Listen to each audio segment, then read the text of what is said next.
All right, it's Fantasy Football Now. I'm Tito, Jeff Thidoff. You can follow me on Twitter at ThatHappens. He is Chad Rink at Chad Ocho Rinko. Is where you can follow him on Twitter. Oh, wait, it's X now, right? We call it X? Is that what it is? It is X now, yes, which is so weird. I'm still going to call it Twitter. I'll call it Twitter, too. You guys know what we're talking about. We got a lot to talk about today. We are Fantasy Football Now and Fantasy Sports, powered by DSP Media. And look, today we're going to focus a lot on the running backs and how to draft and the strategies involved in this. This is always fascinating to me. I've looked at this, Chad, for a long time with like numbers of touches guys have and where we have to worry about things like age and touches, how much usage they get. And sometimes people look at just carries.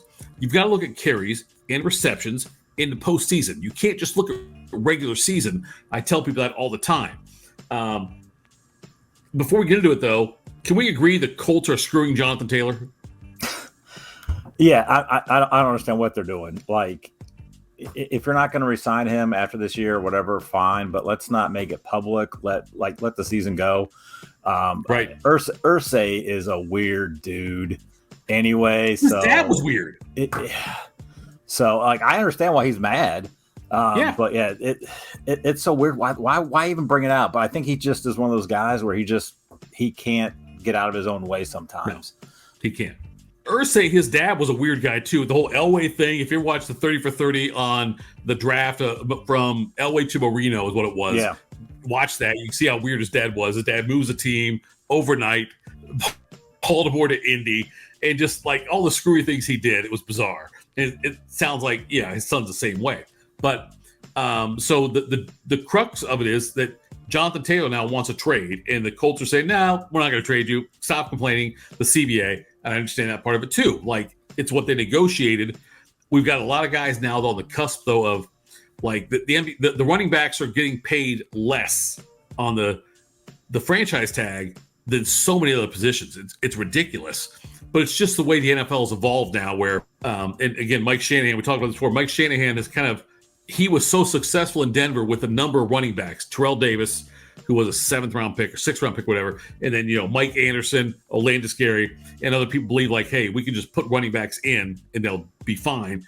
As long as the blockers are good, the scheme's good, no matter who you put in there's going to do well. And that's kind of what led to where we're at now. But we'll talk a lot about running backs. So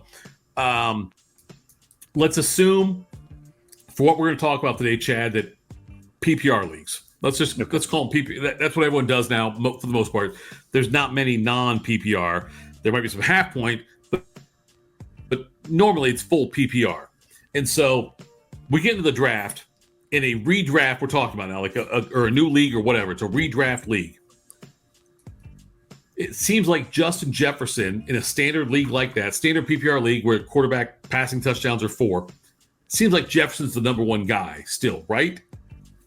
Yeah, I think so. I think in most leagues, he's number one, and he should be in a PPR league. It just, because you figure the wide receivers, it's a huge part of the offenses now. He's probably the best wide receiver in the game. That team's going to move the ball. So, he's going to get you 8 to 12 receptions. And then he can go off on games like crazy. So he could win you a week alone. Yeah. And I think as we'll get into it today, the running back I think is a lot deeper than the receiver position. Plus, a lot of leagues you may have to start 3 receivers. So then you've got that extra spot you got to fill. So getting 3 quality guys, and Jefferson is by far the 101 in redraft. So I agree. Running backs deeper because there are so many, I don't want to say mediocre, but there's a lot of guys that are in like the meat of the average. You know what I mean? Like the wide receivers, we know there's some elite guys. But then like we get to the running backs, there might be 30 guys that I'm not sure where to rank those 30 when it's all said and done. Like, the guy who there's a guy who could be the 35th running back drafted who could do just as well as the 13th running back drafted because they're so bunched together depending on injuries. We know that running backs have a higher injury rate than any other position in football.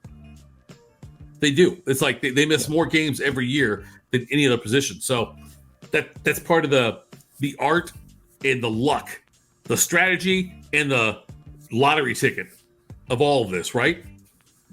Yeah, and we've seen it happen so many times where a guy starts off well and then he gets injured, or your Yeah, number one pick. Like Taylor did that last year to a lot of guys, sure. and it's just the nature of that position. And wide receivers, you'll get guys get hurt, but not at the same rate as running backs. And again, it's a passing league now. So most teams are just going to air it out even on first down, and they're just going to move the ball better that way. And with running backs, the thing is, like, if teams get ahead, it helps to have a guy to move the ball. But then they're Sure. really just trying to kill the clock. And you've seen the guys slide down before the end zone and stuff, which just kills you in Right. fantasy. So I think the wide receiver spot, just getting those elite guys, is huge, because running backs, you've just seen it in the past more often than receivers. You can find 3 to 5 guys that kind of come out of nowhere, diamonds in the rough, where receivers, it's really not. You may have, like, Gabe Davis has that one game, but he wasn't even great that year. And then this Right. past year he wasn't either. So I think running backs, you can find more diamonds in the roughs late in drafts than you can with wide receivers. Now, obviously, if you're in a super flex league and 6-point passing touchdown, quarterbacks are what you're taking the first 2 picks normally. It's what you want to do. But I'm talking now like a PPR league, 4-point passing touchdown. So if we look at it, then we just established Justin Jefferson's 1. But if you're in, let's say, a 10-team league, how many running backs should go in a 10-team league, PPR, 4-point passing touchdown, normal flex? How many running backs should go? I think you have it in a PPR. You have at least 4. You've got McCaffrey, Eckler, I think Bijan, and then you've got Barkley, because they all can catch out of the backfield, and that's gonna help you out. So those 4 for sure. And then you look at got guys like Taylor and Chubb, who aren't really guys that are going to be able to catch out of the backfield, but they could have the kind of workload where it doesn't matter. And I think they're still young enough, and the way that offense runs, it kind of runs through them.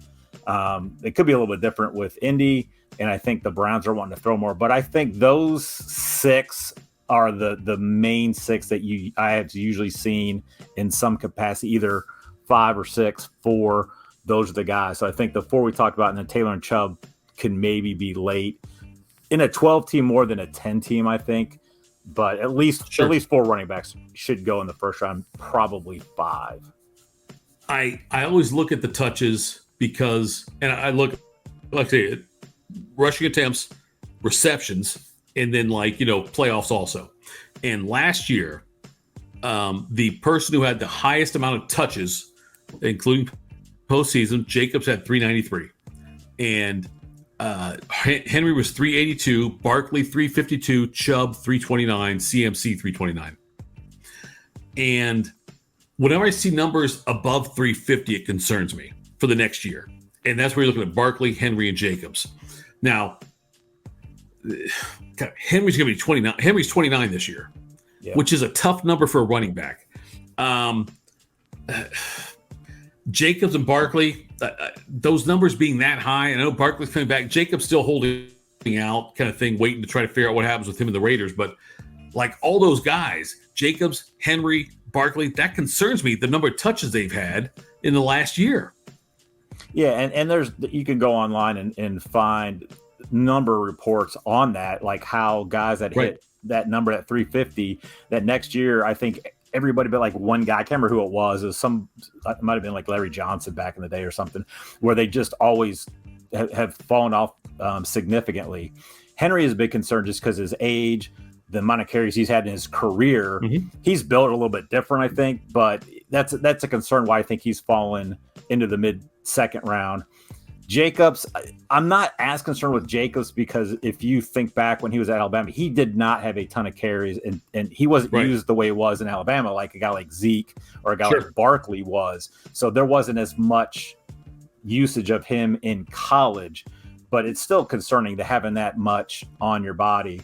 And then who's the other guy you said? I said Jacobs, Henry, Barkley. Barkley. Yeah, Barkley having that year off, the year before, he's still relatively young too. So, and then a guy like, McCaffrey was up there, but you got to figure he had 83 of his touches were in passing game. And those touches aren't as hard on the body most of the time than, running up the middle. So yeah, of those, the most I'm concerned about is Henry. Henry's got 2,046 career touches right now, and he's averaging 292 per year. That's a big number. And he's, like I said, 29 years old. Yeah. So I know you can look at it and say, oh, Henry, big guy, and all. It concerns me. That does concern me. So Jacobs' last 3 seasons for Jacobs, he's averaging 329 a season. That's close to being, I'm concerned about it kind of thing. What's the other one I looked at? The Henry number, though, is by far and away the most touches of the top running backs in his career with 2,046. That's a lot to have right there. That concerns me. Plus the fact you got Tannehill as your quarterback, who, look, Tannehill is Kirk Cousins without the money. You know what I mean? Without the meme. That's what Tannehill is. He's not that great. He's an average quarterback, and he was really good for a few years in Miami, but it's not like all of a sudden Tennessee's got a dynamic offense. They don't. I know they had Hopkins. Still, I don't trust the offense in Tennessee. Me neither. And again, Tannehill's one of those guys. He'll kind of take off at the goal line as well. He can move around a little bit. Hopkins is there. They got Burks. You got to think too, if the Titans start off slow and they kind of like, hey, we're not in it, they may look to move Henry, or just if they can't, they just let other guys, some younger guys, play too. So I just don't think that team's gonna really score a lot either. So, and that's a lot of what Henry gets you is touchdowns. That's where his bulk comes in, because he's not always going to be 100 yards on the ground, and they may try to limit his workload a little bit more too if they can. So that's the one guy that I don't have a whole lot of stock in any of my mock drafts with Henry, just because he usually goes early second. Okay, let me ask you this. Okay, so Henry, like I say, 29 years old, 2,046 touches on his body already. Where would he have to fall for you to say now it's good value? Is it third round? If he's there in the third round, would you take him? I would take him in the third round if I had either two receivers or a running back receiver. If I already had two running backs, I don't even know if I'd take Henry in the third, even with the value. I'm with you. But yeah, I would. There's too many of the good guys I like in the second round. A lot of good receivers, and I think he'd have to fall in the third, and it would just have to fit my team. I have no problem him as my RB1 in the third if I have, let's say, Diggs and Amon-Ra St. Brown. Then I'm like, I'll take Henry, and I can pick up some other guys later. But yeah, it's the third round for me. I am not taking him in the second. I think that's where I am too. Like, look, it's not an exact science. We're just talking about the stats, like the trends. You mentioned the Larry Johnson thing. Arian Foster falls into that category. So does Ray Rice. Guys who had such big years, or a couple of big years, but so many touches on their body. Some of it, like Ray Rice's thing, also depended on the fact he was his last great year was a Super Bowl year. Yeah, I know he had the off the field stuff, but he had a great year. But his season lasted until the end of January, might have been February then. But so you have less time to recover, and that's the other thing you have to look out too when you're considering these guys, like Miles Sanders, for instance. Look, Sanders, who is now obviously in a different situation in Carolina now as their number one guy, but Sanders has 926 career touches, but you look at how long his season was last year. You have to consider those things as far as the rest time. Sometimes the time playing games also plays into this. It does, and that's what you really need to look at that as well. With him, it's a little bit nicer just because they had Scott, Gainwell, and they used a lot of guys early on. But that, even just the practices and those kind of things, and just that wear and tear, and just a longer season. It does. He could come out starting off slow a little bit because you just get fatigued. But I think he's one of those guys. I don't think he was used as much as his touches and stuff, but just the more games. That's something you look into when you have two guys that you're maybe thinking about. Think about those types of things. How many carries you had in the past? Were they a playoff team? How far they go? Yeah. And that could sway you one way or the other. You look at the running back. These are guys who are 28 when the season starts. James Conner, Dalvin Cook, Austin Eckler, Zeke Elliott. My God, Zeke. Zeke's had 2,300 touches, I think, so far. Is that the number I'm looking at? Yeah, Zeke's had 2,300 touches so far in his career. Aaron Jones, Kamara, Jamal Williams, are all guys that are 28, and then Henry 29 when the season starts. But Connor is one that I feel like I feel safer about Connor. God, this sounds so stupid. I'm gonna say it out loud though. I feel safer about Connor than I do about Henry. Yeah, I do too, because he proved last year that he can catch out of the backfield for one, which Henry really can't. Right. Like, I mean, Tennessee doesn't have anything behind Henry, and Arizona doesn't either. And then you look at Connor was at Pitt, and I don't think he had the workload like Henry did in college and stuff. Right. So, and just in the past and stuff too. So yeah, which is weird to say because I wasn't really high on Connor until I started doing some of these drafts where you can draft Connor. Yeah. You know, I'd rather have Connor than Henry this year. I was looking at the 2020 number of touches for running backs, and it was Henry, Cook, Dalvin Cook, Josh Jacobs, top three. Okay, whatever. Then you had David Montgomery, Zeke, James Robinson, Jonathan Taylor, Kenyon Drake, Aaron Jones, Melvin Gordon, Kareem Hunt, Todd Gurley. Like, it's not like there's some good guys in there. There's some guys that are just now absolutely toast and not at all involved in fantasy or out of the league. Yeah. I mean, and that's why we're seeing this. People aren't paying the running backs because they know this is the cycle of it. So yeah, those are those little things that look into. Just take that extra time. You know, everything's online now, so it's not even like you have to do a ton of research. You just got to Google and look at total carries over the past several years, and you can look back and like I said, look at the history of guys that have had a bunch of carries or guys that have gone deep playoff runs. That next year they tend to drop off a significant amount. So take that stuff in consideration, even if the experts have the list. Well, they got Henry ranked, 9th. Right. Don't worry about that. Yeah. I mean, you can have your list, you can have the guys you like, but God, be careful about it because there are some, it's just, there's a lot more risk involved if you get guys who are 28 and older that have a ton of carries on their bodies, ton of touches on their bodies. It's such it takes some balls sometime to say, oh, you know what? I know Henry's there in the second round, but my God, this guy's younger with less touches.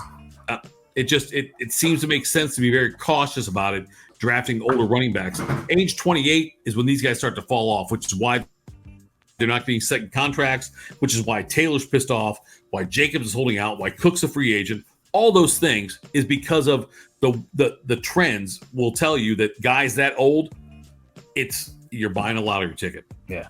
I think the only way you would do that is if you think that guy's just some like LaDainian Tomlinson was one of those guys. Emmett Smith was that way. And was like, okay, these guys just were different. And I mean, Henry is, but I think he's just built different physically. Right. I don't think he's that kind of talent. So those are the kind of guys I wouldn't do that for. But those guys don't come around very often. I won't take Henry as my RB1. I would be very cautious about making my RB2.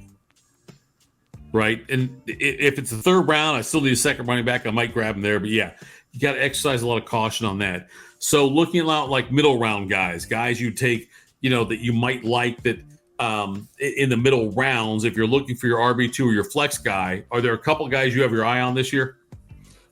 Yeah. For the middle rounds, I know one guy, a couple guys I wanted to talk about were Tony Pollard real quick, and then Ramondre Stevenson. I love Tony Pollard. Yeah, you do. And he's getting drafted like you got to use a top. He's getting overdrafted. On him.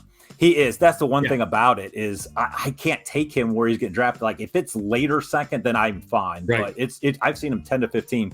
Like he's been in the first round sometimes. Stevenson's more mid to late second, but I don't have a lot of Stevenson because I like the receivers that are still there. You got Garrett Wilson, you got St. Brown, Olave. Yeah. So I don't have too much of him. So I just want to kind of hit those guys a little bit.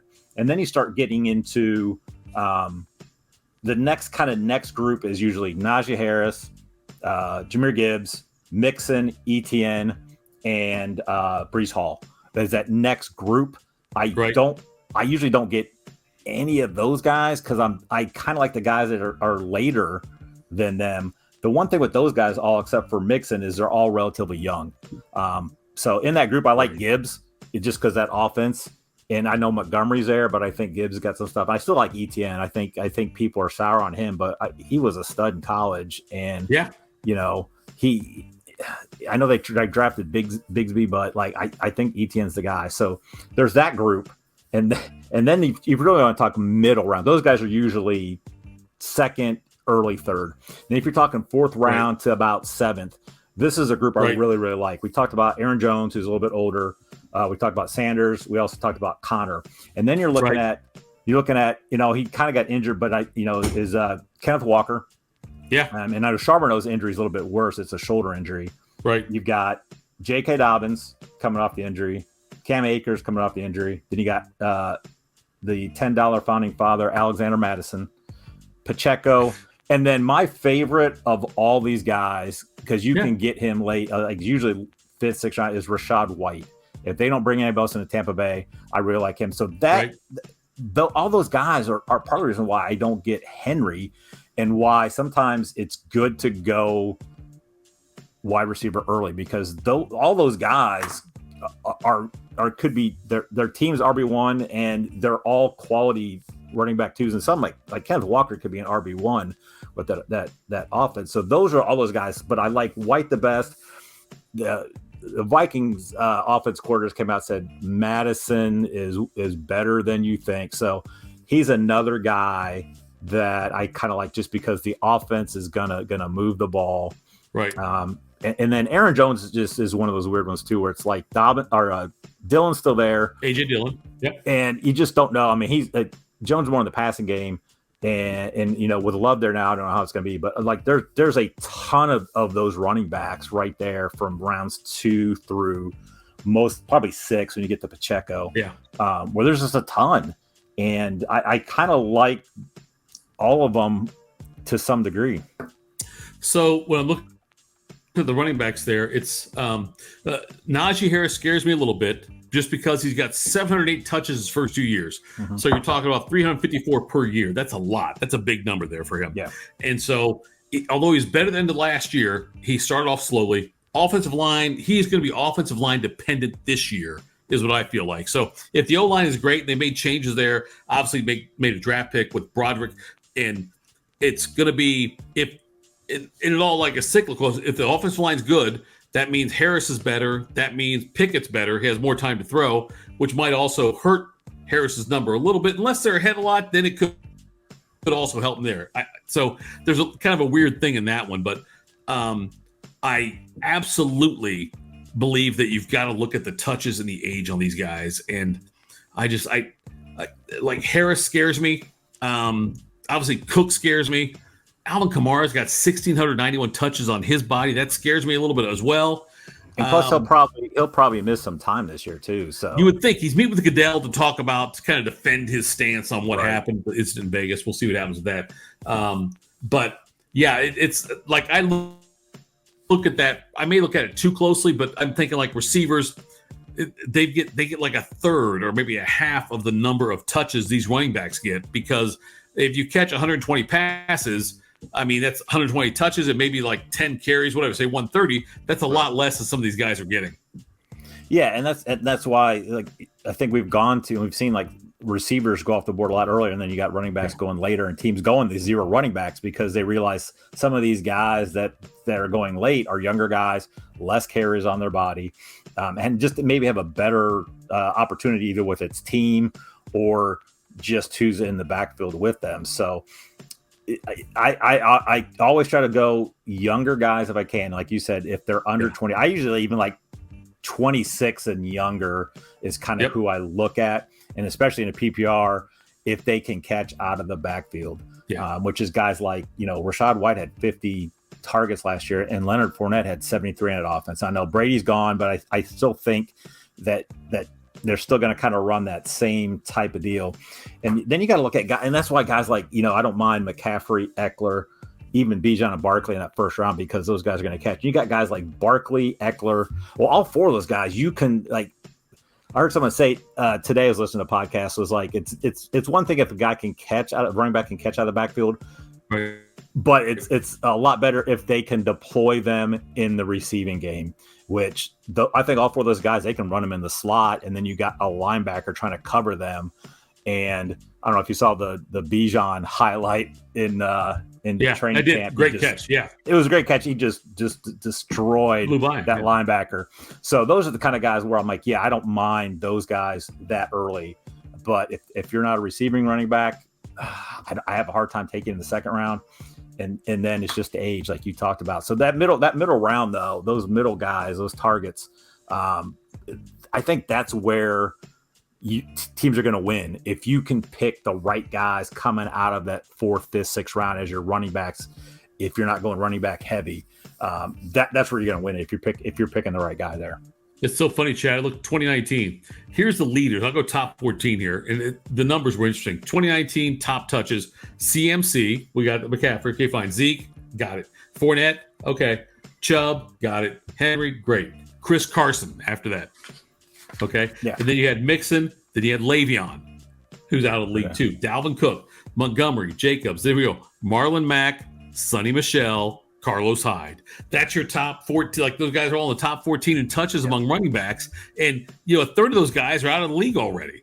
Yeah. And they're not even like Michel's like, what? He was like 26. 5 years in. Yeah. He's 29. Carlos Hyde wasn't even that. I think he was probably 30 when he got out. Right. So these guys aren't getting out. They're not old. They just like wear and tear. And I think they realized, and even Carson, I don't think he might have been 32. I think he was a little bit older, but they just realized I can't do it. And they know teams are not going to, use me. So why stick around and just get killed more often? So yeah, that's a thing I like to do is go back about 5 years and look at who are the top 10 in each position and then kind of figure out, okay, next year, what percentage were top 10 the following year. Because I know it's not an exact science, but it's, if it's consistently running backs, if you figure like, only 4 to 5, if half the running backs or less are in the top 10 next year over a period of time, that's a trend. And that's something you need to look at. And then you just kind of figure out, okay, which guys are most likely to be a top 10 running back this year. And then you got to look and see, because I'm a math guy anyways. I was a math major in college and stuff. So I always look at, okay, the guys that moved up the next year. So I'm like, where did they finish the year before? What was their age? And I kind of even look at teams if it's a team thing, and then kind of maybe look the draft that way. Like I said, it's not an exact science, but those, what traits are you looking for those guys to move up? And running backs really it. Like quarterbacks, it's pretty consistent year in, year out. And receivers it kind of be too with the top end. But running backs, if you go back and look, it's usually like 3 or 4 at the most are top 10 running backs that following year. And it's usually the same guys, and it's usually the studs that you're drafting early. Let's look at some individual battles on teams. Let's start with Philadelphia. You got Rashad Penny, who went over there from Seattle and had the injury-prone kind of career there against DeAndre Swift, who the Eagles traded for on draft day. Which one do you think presents the best value? It's probably Penny because Swift is getting drafted a little bit earlier. Right. But I think they said Penny's got the job out of the gate, but I can't, like, you never are like, well, that guy's just injury prone, but like Penny year in, year out just seems like he's getting hurt. I think Swift, they're both pretty electric. Swift's better, I think, in the passing game. And I think I'd rather have Swift just because I think he's going to be there for the entire season. And I like his passing game. And he's pretty explosive. And I think they're about the same age. Penny might be a little bit older, but I can't remember what Penny is. But I like Swift more than Penny, even though you're getting Penny like a couple rounds later. I think so, too. It's all so weird when you figure this out because they've got a running quarterback. Yeah. They've got a quarterback who can score on his legs. Now, you look at running quarterbacks through the years, they may have a couple of big years, and they start to slow down and stop running quite as much. It's like after a few years of taking a lot of hits, they learn to maybe give the ball a little more often or take a sack or whatever, throw it away. But running quarterbacks, it's not like they're in their 10th year doing 1,000-yard seasons. Right. Usually the 1,000-yard seasons come early in their career and then they fade off. Yeah. But I'm with you. I think Penny's probably better value I think Swift's better value probably now than Penny's for me. That's the way I look at it. I'm also biased because I do have some Swift stock. Okay, let's move over to what we're going to do. Redskins, Washington Commanders. I'm sorry, next. Robinson or Gibson. What do you like better out of those two? That's a tough one because I think they're both good running backs. I think Gibson kind of got screwed last year, but I think Robinson is going to be at least the first, second down running back, and he looked good last year. He did. Gibson's probably going to be. You got Bieniemy's there, so Gibson could end up being the McKinnon third down guy. Mm-hmm. But you got to think Robinson looked good last year, and this year he should be better because he didn't get shot. Right. So that's always a good thing, right? That's a good thing. Not getting shot to start the season, that's a good thing. So I like them both. I think I like Robinson better because I think he's going to probably it's probably going to be a 60-40 split in favor of Robinson. And then I think, but the only thing with Gibson is I could see them moving him at some point. Right. But he could be something where if he ends up landing somewhere that got an injury, he could have some value there. But I do like Brian Robinson better. Let's go with Pierce against Singletary in Houston. Devin Singletary comes over to Houston. They've got a rookie quarterback in there. Let's say just not ideal receiving core. And again, a team that looks like they're going to be rebuilding this year and will probably not have a fantastic season. But if you have to choose between those two guys based on where they're going right now, do you like Pierce or Singletary? I like Pierce, and it's not even close. Like Singletary couldn't even hold the job down in Buffalo. And Pierce looked good last year, and he would look good in college. I just think they brought Singletary in just to have that, fresh legs, giving Pierce a breather. I don't think Singletary is going to even really be a threat to Pierce for the year unless Pierce gets hurt. So Singletary is a nice guy to maybe have as a handcuff. But like you said, I don't know if I want two Texans running backs taking up roster spots. I would just go Pierce and then, go from there. The Bills situation to me is intriguing because you've got Harris there, Damon Harris, who came over from the Patriots. You got James Cook, who's the rookie. They spent a lot of draft capital on to get him. And I feel like Cook is the guy I'd rather own for the season. Harris might be more valuable in the first 3 or 4 weeks. But remember, last year at the end of the year, Cook came on really strong and looked really good and passing game and everything. So I think that Cook is probably the one I want to own for the season. I might want to own Harris for the first 3 or 4 weeks and then sell high on him. But I think Harris is the one that you probably want to get rid of. I think Cook is the one I want long term. I agree. And I know they said Cook could be a 3-down back. I don't think so. He's like 205 pounds. He's not big enough to take the workload, but he's electric. And he's going to be their passing game guy. And the Bills like to throw the ball. And I really think Harris is going to have the same exact role he had in New England, where he's just going to kind of come in here and there. He may, they'll have him come in some packages, probably inside the 20, inside the 5. So he may get some more goal line looks, but, I think Harris, you can get really, really late. Cook's still relatively late. You can still get James Cook is a great value this year because I think he's mostly like in the 7th round. Yeah. So I like that. And on that kind of offense with a guy with that kind of talent, he's just not going to be the guy. He'll be lucky to get 15, 18 touches in a game. I don't think he's seeing over 20 most games, but he can make the most of it on that offense. I agree. Yeah, I like Cook from that standpoint. That I think that, and also when you look at these guys, you have to figure out like how many times will the Bills be inside the 5-yard line, and he may have chances there as well. Passing game, also running game, but if he's got chances in the red zone, that's a big deal. And that's why I like James Cook in that regard. The Patriots are very good at getting rid of guys at the right time. Yeah. And that part also plays into my mindset about Harris. Like, if the Patriots don't want him, I'm like, oh, maybe there's a reason why the Patriots don't want him, because you feel like they could probably evaluate. Not many guys have left the Patriots and done better elsewhere outside of Brady. You haven't seen many guys like, Randy Moss going back. Randy Moss peaked with the Patriots in that year that went undefeated and then like faded off big time after that. That's the way it usually goes with most guys from New England. Yeah, and that's why they're so good all the time. They know when to get rid of guys. And it's kind of funny because that's what Belichick wanted to do with Brady. Right. And then Kraft said no. So, but yeah, I mean, and Harris is fine. Harris is a good, like, NFL running back. He's not a great fantasy guy. I just kind of like him because of where you can draft Harris. And he has some upside if Cook would get hurt, and he could have one of those weird.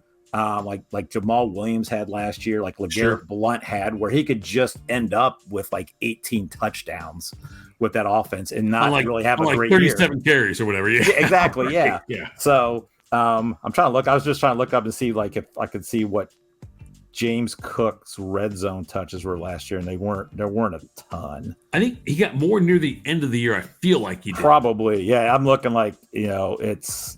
Yeah, he didn't have too many, but I think it was closer to the end of the year. Yeah. Because Singletary had that run there for about 3 or 4 games where he was getting a lot of touches. I just was trying to figure out, well, maybe he got some more red zone touches, but he's way down on the list.